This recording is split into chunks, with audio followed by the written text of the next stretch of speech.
Chapter 18. Times of Adversity. The true warrior is judged in hardship. In adversity he proves himself. Only in the face of shadows does one discover the true light. Ignos Ahantha, Duke of Keller, Jeriva Hammer.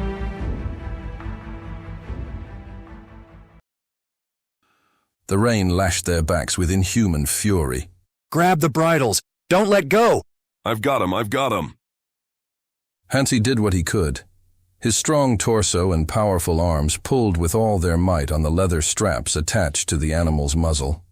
He could barely keep it from rearing up on its hind legs. Nevertheless, the spirited steed seemed to have less difficulty in dragging the burly young through the mud than he had with keeping the animal's hooves pinned to the ground. Hold him, boy! A bolt of lightning split the grey sky with an intense glow, ripping across the forest like the crack of a giant whip. An immense curtain of water poured down in torrents, hammering the deathly grove without mercy. The horses were easily startled by the crashing thunder and intense flashes of lightning. Their agitated state made it difficult and dangerous to travel on foot in such adverse conditions. The mud now spread over all that was once dry land. Watch out! Another thunderous lightning bolt caused two of the horses to rear up on their hindquarters in terror. Hansi's biceps could no longer hold them in place. He was jerked forward violently and slammed into Alex, who was thrown face first into a puddle of mud. Garin dropped his sword and rushed to the aid of the burly human. Alwen ran to him as well, leaping forward to grab the reins of one of the horses. Meanwhile, Garin and Hansi did the same to rein in the others. The men's voices mingled with the snorting and whinnying of the animals. After wrestling the beasts with clenched jaws, the veteran elves eventually subdued the steeds, who finally relented and remained still. Well done, boy. Alwen acknowledged Hansi's efforts as he let the young man catch his breath. He also earned a compliment from Garin, who slapped the drummer's stocky back in a sign of approval. We'll take it from here. The jagged blade of the aerial had been thrust into the rain-soaked ground, not far from where Claudia helped Alex to his feet. The half-breed leaned on his magnificent sword hilt for support and watched the two friends struggle past him as a trickle of water ran down his face and into the black strands of his long hair. Having been battered from the strenuous walk in the rain, they could barely stand upright. Their eyes seemed to cry out for mercy. To make matters worse, Alwen saw no need for rest or recovery. He simply said that too much time had been wasted today, and that we should continue on. It sounded like the usual, terrible lack of empathy and gentleness so typical of the half-breed. But it was particularly hurtful in these current circumstances. Only in time would we understand that this apparent and manifest callousness was the mask Alwen wore to protect himself before the world. But not that day. I don't know if I can stand this any longer. Alex grunted with some indignation, still clinging to the fragile body of his exhausted female companion. The march continued. Alwen once again led the group through the deserted skeletal forest. Garin and Hansi had managed to tether the horses and followed him, paying more attention to the animals than the road itself.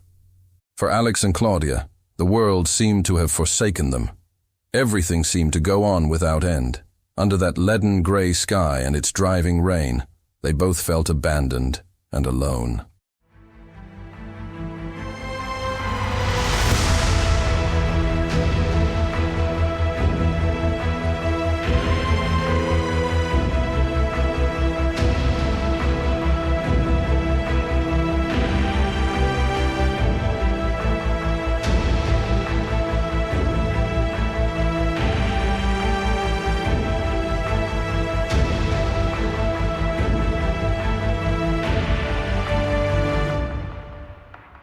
Alex came back to the present, his memories drifting away. The rain continued to batter the forest, but at least they had a roof over their heads. The situation had not improved for them. In fact, it couldn't have gotten any worse. It was the middle of the afternoon, yet the violence unleashed by the storm made it feel like the middle of the night. The dying light of day was not enough to illuminate the room where they had come to rest their weary limbs. Alex looked around in bewilderment. Alwyn stood still and in silence, like a statue on its pedestal. He looked out towards the exterior, his mind lost in the void. Garin struggled to light a small fire. Hansi wrapped one of the few remaining dry blankets around Claudia's shoulders. She sat hugging her legs. She was shivering with cold, and her lips had turned purple. There was absence in her eyes, sadness, pain, but most of all absence. Alwen did not move from his position as Garin warmed himself by the flames of the campfire. His eyes were fixed on the unsettling place our hasty change of course had brought us to. His mind wandered restlessly through the recesses of his memory, trying to make sense of it all. They had found the Elven city, or what was left of it. We had been greeted by the sight of an enormous structure, rising into the sky as far as the eye could see. Despite the torrential rain, there were few who would have not been transfixed by the colossal architecture that towered above the trees. They were ruins, but so well preserved that you had to look hard to recognize that fact. Only that silent, tomb-like solitude and sense of abandonment gave it away. It was built as a superposition of terraces. A gigantic staircase led to the first of these, which stretched around the perimeter of the building. Then there were small staircases that crossed between the terraces, tall cylindrical towers with smooth profiles, arches with multiple lines of symmetry. The gates were colossal in size. With true solemnity, they guided travelers into spaces crowned by domes and occupied by porticos, corridors, and rooms of varying dimensions. All of this was adorned with a variation of arboreal columns, carved pillars, and other strange structures never seen before.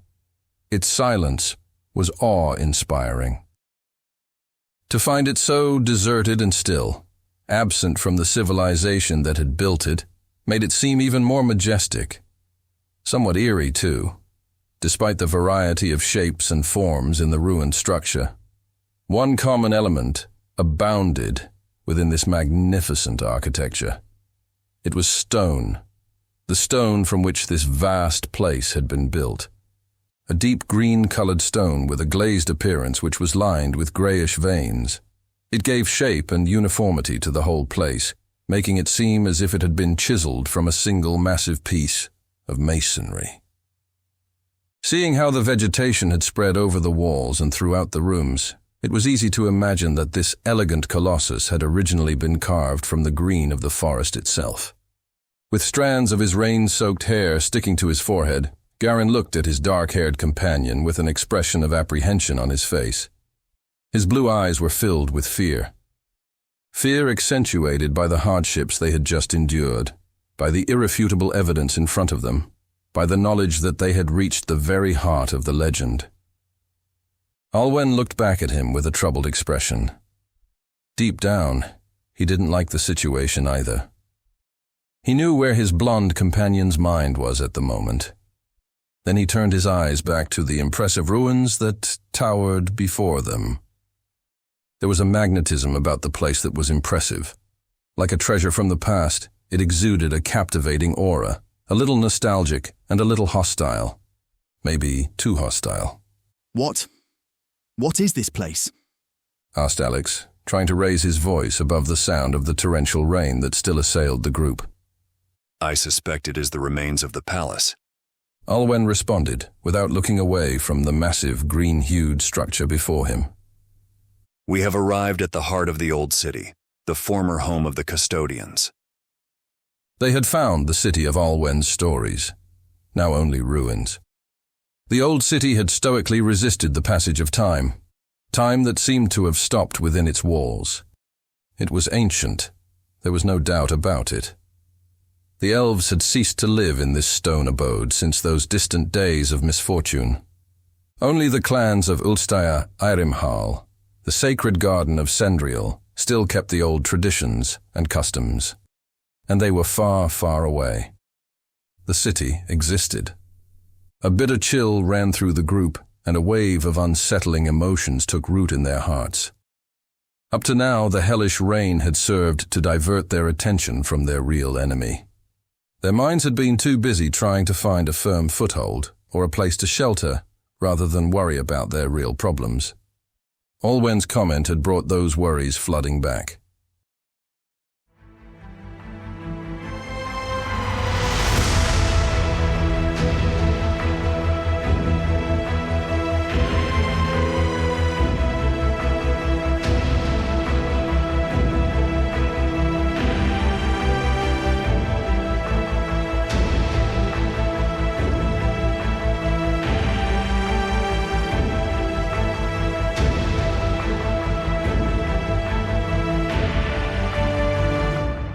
The trouble started in the afternoon.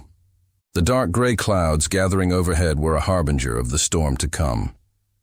But they had found something that worried them more than the increasingly ominous appearance of the sky. A statue stood before Claudia's transfixed gaze. It was the stone figure of an imposing and beautiful archer, covered in a patina of moss. She gazed vacantly into his lifeless face, eternally young and frozen place, as if touched by the hand of death. His expression was calm, and yet somewhat aloof. The young woman could not be sure whether it was the missing eyes or his arrogant and disdainful pose that intimidated her the most. The fact was, he seemed as dead as the stone that gave him form, and yet so alive that he seemed capable of slaying the group of travelers with his stone arrows. Alwen moved slowly towards the sculpture, his eyes open wide. His fingers traced the smooth surface of the stone figure. Do you know what it is? Ventured Alex, as spellbound as the others by the unusual discovery. Olwen, however, was concentrating on his examination and did not answer. The intricately carved greenish stone depicted an elf twice the size of a man. He was dressed in the elaborate war armor of the Shirek, with insignia that originated from the late Ultkarith period. The feather on his helmet and his shield, crossed by 2 axes, also indicated this time period. He was an archer, equipped with a bow and arrow. The craftsman had expertly portrayed the moment when the archer observes his unsuspecting enemy in the distance, just before drawing his bowstring to launch an attack. Alwen continued to run his fingers over the surface of the piece. Who is it? Asked Claudia. Alwen turned to her. It took him a moment to answer, as if he wasn't sure he would get it right. He looked to one side. It was clear that this figure used to be accompanied by a companion at some point. A few steps away from it, only the pedestal and the boots remained of a second statue, worked with the same green stone. The greater stylization of its contours suggested, perhaps, that it was the female representation of the archer, now lost. They must have been custodians. He replied without hesitation, a certain air of reverence in his voice. The old warriors of the forest, their guardians. The ones in your story? I dared to infer. Garin looked at me as if I had named the devil himself. The custodians are not part of the regular army, Alwen explained. They are an order of archers dedicated to the temples of the deities of Era and Mysal, just as they have always been in the past and still are today. They have their own initiation rituals and privileges. They are the holy archers of the realm. They take vows that bind them to the defense of the forest and to ritual vigils. They are the unseen guardians of the garden. That is why there are so many stories and myths about them. This must be a representation of one of them. A pair, in fact. She is missing. And what are they doing here? Alex interjected. Alwen looked away from the statues to what was immediately behind them, the reason we had been forced to stop. A wide, stylish wooden bridge with high interconnected balustrades spanned a narrow river which flowed under its elegant arches. It was a raging torrent that drew its water from the eternal ice of the Belgarar peaks and roared down a waterfall only a few feet away. The dark-haired warrior turned towards us. It marks a limit, a boundary. It separates 2 points in the forest. the elf explained with self-assurance. What this bridge actually divides, or what we will find if we continue in this direction, I do not know. The deafening sound of the water rushing over the rocks disturbed the stillness in this part of the forest. So accustomed were we to the ghostly silence that had accompanied us into this desolate, dead place, that the sound of rushing water and the roar from the mighty waterfall almost saturated our senses. As we looked over the edge of the abyss, the great mass of liquid crashed down with a terrible fury.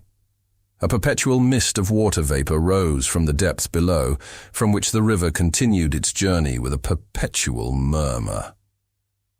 Alwen turned away from the statues and rested his hand on the old timbers from which the old bridge was constructed. It's too risky, Alwen, Garin said with concern, seeing that his friend had not taken his eyes off the river's powerful current. Do you really think it will be worth it? I wouldn't want to cross a boundary protected by the old custodians. Besides, this wood hasn't been treated for centuries. It still looks solid. Alwen caressed the wood of the bridge.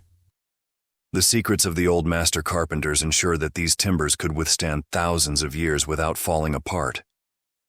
They've probably been here for thousands of years, Alwen, Garin protested, approaching his companion. The varnish must have worn off generations ago.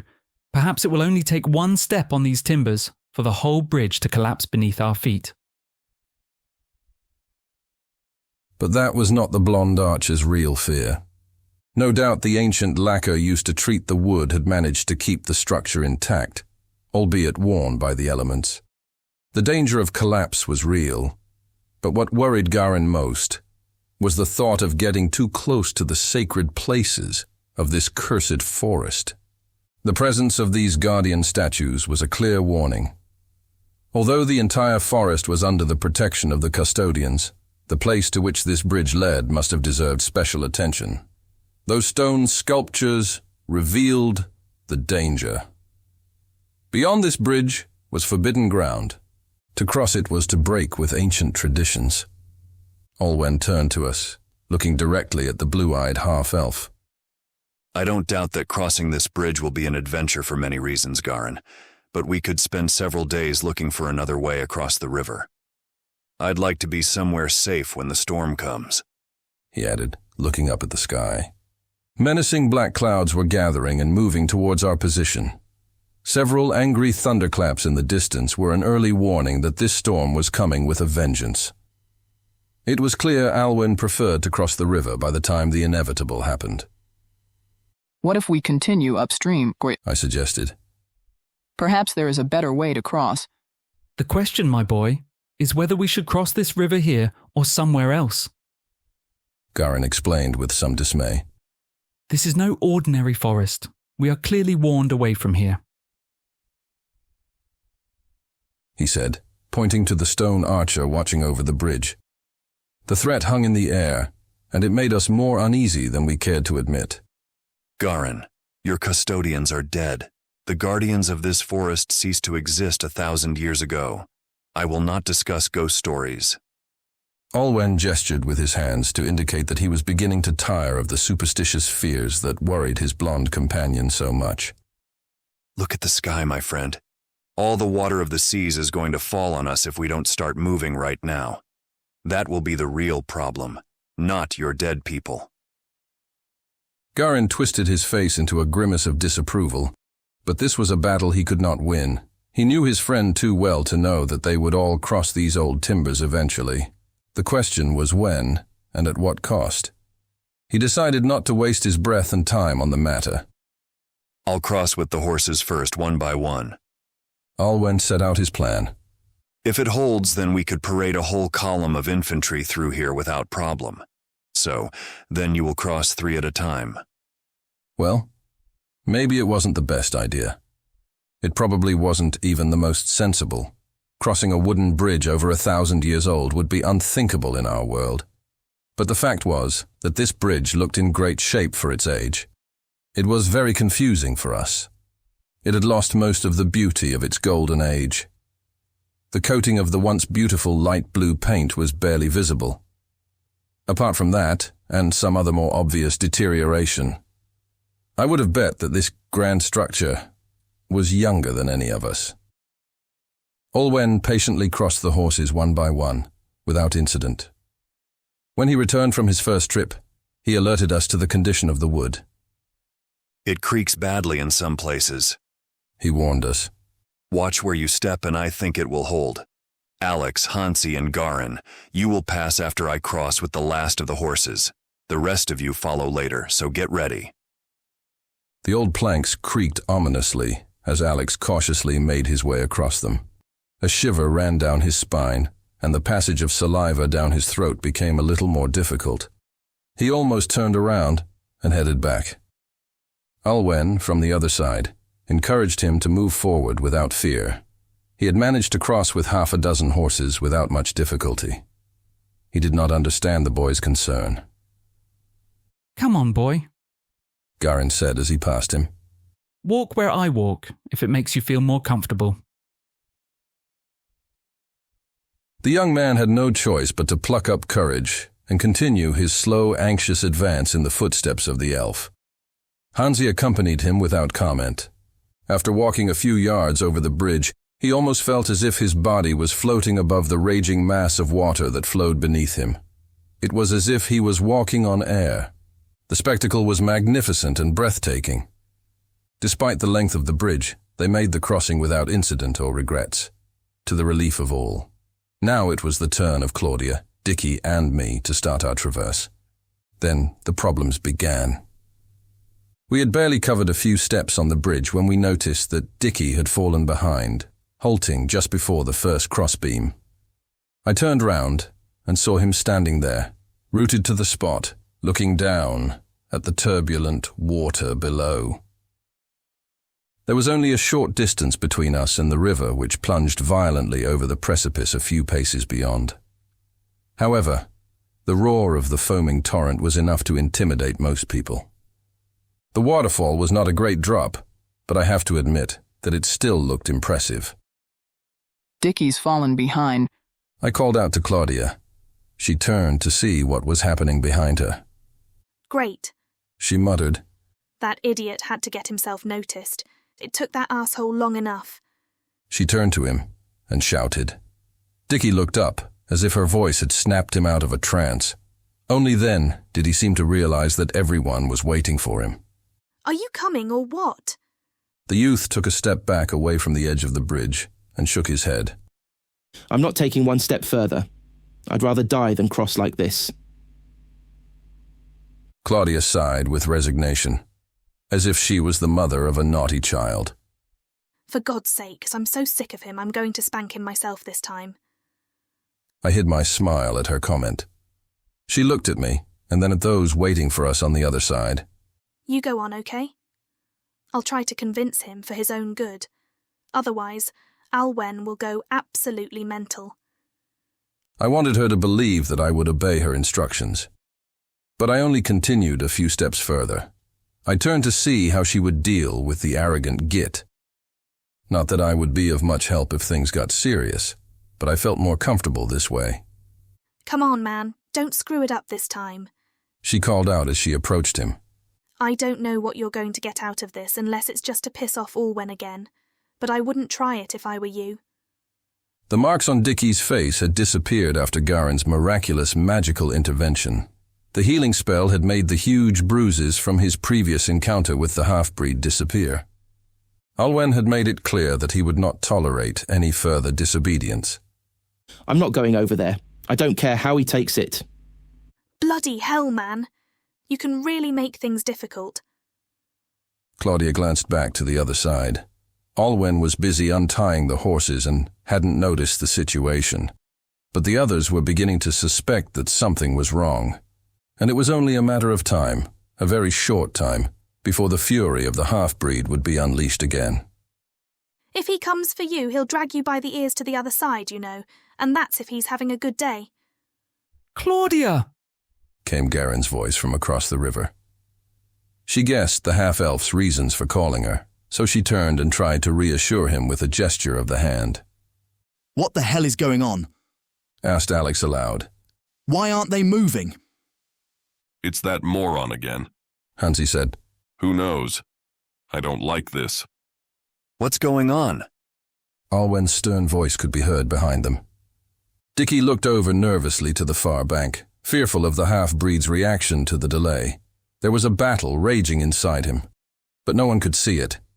I have vertigo, okay? I get dizzy just thinking about crossing over heights. Claudia could not take him seriously. You have vertigo? Oh, come on. Claudia couldn't believe it. You had no problem going down the slope the first day we arrived here. It's not the same thing. There was no water, no bridge. Do you think I'm an idiot? Well, it's the damn truth, sweetheart. I don't give a shit if you don't believe it. He replied, annoyed at her disbelief. Well, your vertigo didn't stop you from leaving us behind, did it? You ran and jumped and climbed and never looked back. I'm gonna rip that bastard's head off, said Alwen, frustrated at the absurd situation. He began to stride back across the bridge. Alwen, maybe we should give him... But his companion did not finish the sentence. The blonde-haired elf had heard something in the air. A sound carried on the gusts of wind, a sound that should not be there, and that presaged great danger. Alwen turned to face us, but not because of Garin's interrupted comment. His sharp elven ears had also warned him of the impending danger that was still unknown to the rest of us. The Hounds! They must have been on our trail. That was all we heard from the dark-haired half-breed before he broke into a run. You're never going to forgive me, are you? Said Dickie with resentment and guilt. I was scared, okay? I was terrified. I just wanted to get out of there. I didn't even know you. I ran without thinking, for Christ's sake. We could have died in there, do you understand? Claudia felt annoyed at having to explain the obvious. I'm sorry about all this, but all actions have consequences. If you don't want further problems, I suggest you start walking across this damned bridge, right now. Nothing in this world will make me take another step, he assured her firmly. Claudia put her hands in front of her face. This was not going to be easy. I felt the planks reverberating beneath my feet. I looked back and understood what was making them move. It was the vibration of Alwen's footsteps closing in on us. He was running towards me, his face distorted with anxious determination. Then I heard it too. I couldn't stop a lump from forming in my throat. When I looked back towards Dickie and Claudia, the thing that made the sound was already there. Listen, it sounds like barking, she exclaimed in surprise. Dickie turned around and discovered the source of the noise. From the edge of the forest came the first of the great beasts. It was a huge wolf with grey fur. If I said it looked the size of a horse, it would probably be an exaggeration. But it was certainly no ordinary wolf. Riding on its back was a small creature adorned with feathers and trinkets. It was armed with a broad, curved sword. It vaguely resembled an orc, except that it was much smaller and thinner. His huge, deformed head was dominated by a gaping mouth filled with sharp, pointed teeth, rivaling those of the animal he rode. He also had large, pointed ears studded with ornaments. But it was undoubtedly his beady yellow eyes and the fierce look in them that filled the young woman with panic. Goblins! I remembered the words. Where there are orcs, there are goblins. Run! Dickie cried out desperately to the terror-stricken Claudia. She responded to his call and began to run frantically across the bridge. My legs were rooted to the spot. They trembled, as they had never trembled before. They would just not move from where they were anchored. Alwen was very close. I could almost feel his breath upon me. I turned to him. There were cries of alarm from the other shore. Those already on the other side of the bridge were alerted to the danger. They frantically waved their arms and shouted at us to get to safety. Only Alwen ran in the opposite direction. I was still frozen in place. Holy shit. The first of the wolves charged furiously towards us. Dickie needed no further encouragement to run towards the safety of the bridge. His fear was left far behind him. A glance back was all it took to see that more wolves had appeared in the vicinity. Some of the goblins were carrying spears and bows. There were almost a dozen of them. Oh my God! The wolf bore down on them, its rider shrieking a blood-curdling battle cry as he waved his sword above his head. Claudia made a blinding dash over the rickety wood of the bridge towards me. Dickie was just behind her. For just a moment, Dickie's long, awkward strides took him past her. But she was lighter and more nimble on her feet. She soon caught up with him, but just as she was about to overtake him, she heard a cracking sound. Dickie disappeared from her side. Claudia! Momentum prevented the young woman from stopping immediately. When she did, she looked back to see that one of the wooden planks had snapped under Dickie's feet. The lower part of his right leg was stuck in a gaping hole. With a look of desperation in his eyes, he pleaded with her for help. If he had remained calm, perhaps he wouldn't have needed it. With a bit of composure, he could have lifted his leg out of that hole without any difficulty. But Claudia's eyes said it all.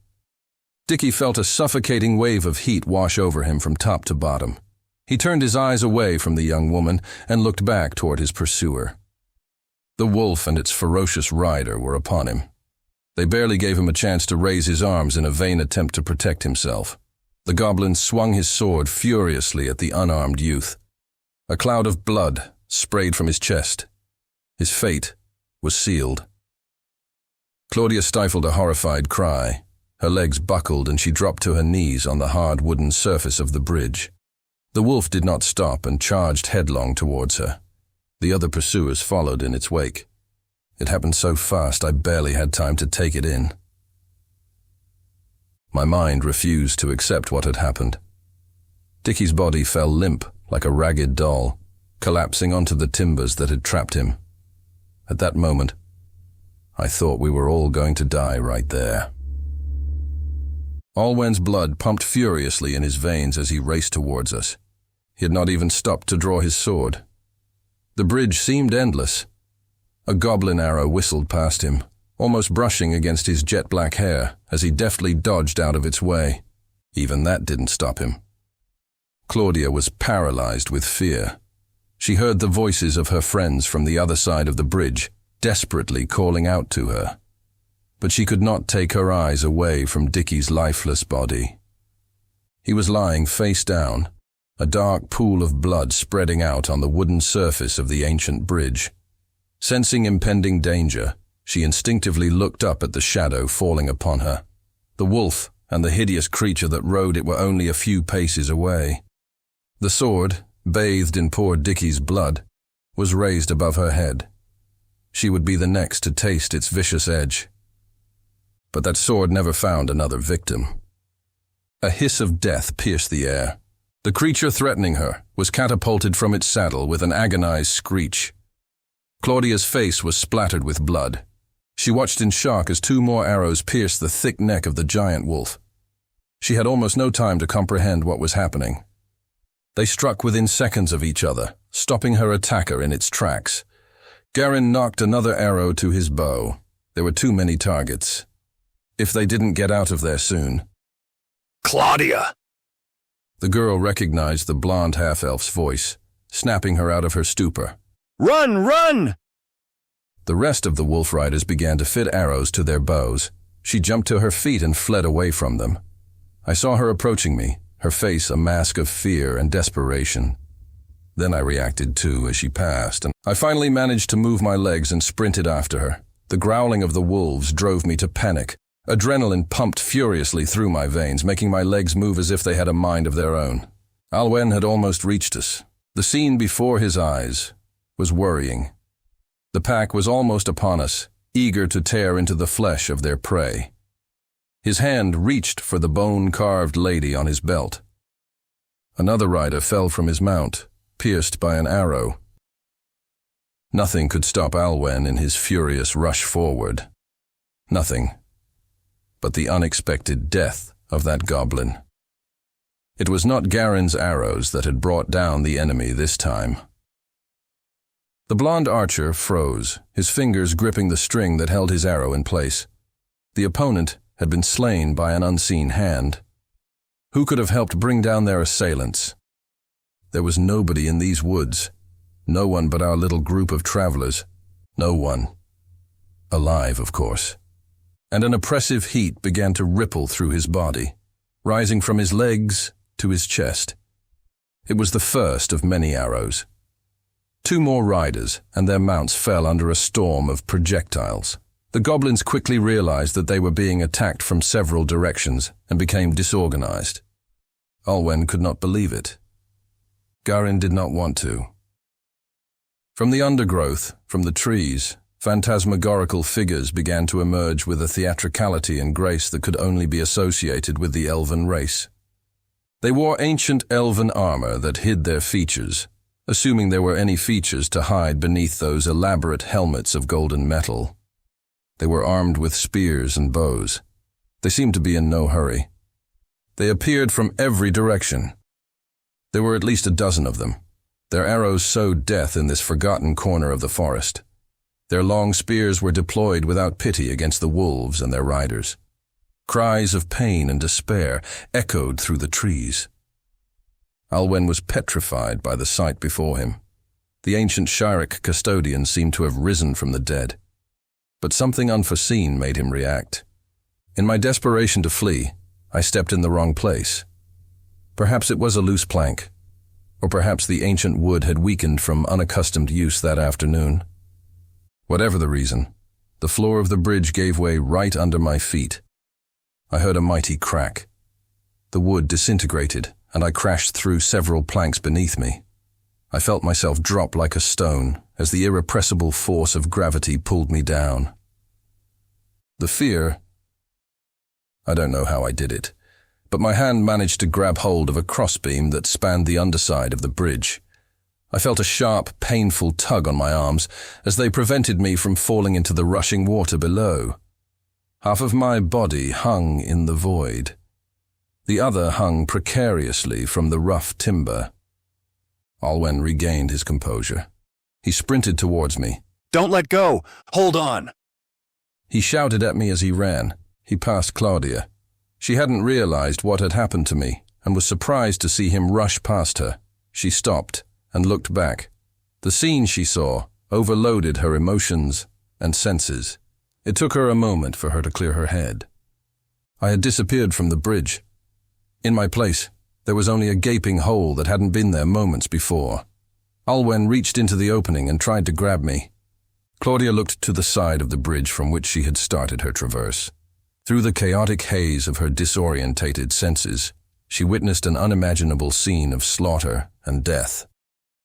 The wolf riders were being cut to pieces by figures she had not seen arrive. A dozen slender warriors in golden armor, weathered by the elements, assaulted the ill-fated last members of the scouting party with bow and lance. They looked suspiciously like the statues by the bridge. A white, ghostly hue gave them a spectral appearance. They were coordinated, skillful, and deadly. Get back! Shouted Alwen, turning his head round towards the young woman. Run to the other side! Catch up with the others! Fast!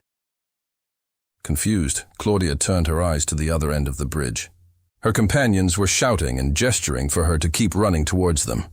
She looked back from where she had come and saw that 2 custodians were starting to move along the timbers in our direction. One of them crouched over Dickie's body. The youth showed no signs of life. The other continued to advance without stopping. Further back, the rest of the ancient spectral warriors were finishing off the last of the goblins and their wolven steeds.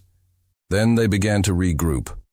I'm slipping, Alwen. I can't hold on. I cried out in desperation, certain that I wouldn't be able to cling on if I reached out with one hand. I'm going to fall. Alwen tried to reach out to me. There was too much distance between us. Hold on, boy, hold on. I'll get you out. His fingers could just about brush the back of my fist. The warrior was only inches short of grabbing onto me firmly. I felt as if the void below was pulling me down towards it. The wind hit harder now, as if to remind us that we were at its mercy. You will get out of this, I swear. he said, his sonorous voice filling me with calm. I felt that my body was hanging by a thread, that there was nothing I could do to save myself. My fate was in the hands of others, his hands. Yet I could feel, almost touch, the strength of this half-dwarf above me. For a brief moment, his penetrating gaze and the conviction in his voice gave me hope that he would save me. But my arms lost their grip just before I could reach the half-breed's hand. Alwen's eyes widened as his hand grasped only thin air. Gravity won the battle. A desperate cry escaped my throat as I fell towards the foaming torrent below. Alwen's face twisted into a mask of rage as he could do nothing to stop my fall. The warrior's hands tried in vain to grab me. His skin and mine had touched, but my hand slipped away and he was unable to save me. Alwen screamed my name before I was lost in the dark embrace of the water. I felt its cold, weightless touch. There was silence for a second.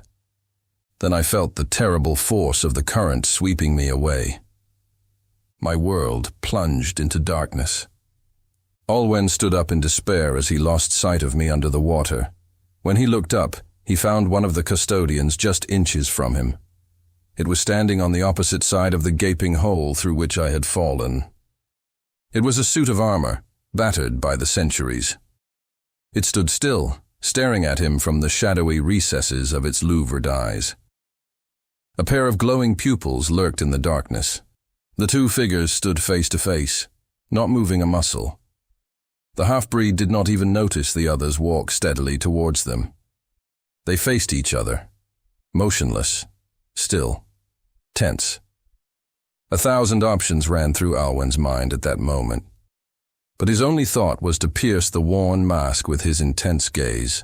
Face to face, in a duel. There was respect in his eyes, but no fear.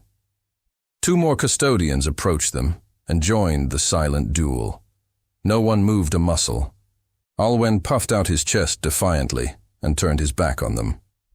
As he moved slowly and calmly towards the group waiting for him on the shore, he waited for a treacherous arrow or enemy spear to bite into his flesh. But it did not. The custodians stood there, defiant but unmoved. Perhaps they were impressed by the courage of the half-breed who proudly turned his back on them. They were still there when Alwen reached the other end of the bridge. Then, the shattered group rushed to flee, 2 fallen among them. I felt a strong hand grip my wet clothes and pull me from the water. I never fully lost consciousness, not even when I felt myself tumbling down the waterfall and plunged into the water below. I tried to move, but my limbs did not respond to my commands. My body was carried along by the river. My mind was in a haze, as if trying in vain to wake up from a bad dream. Then I felt my limp body being pulled along by several arms. I heard a woman's voice. He's alive. I don't remember anything else.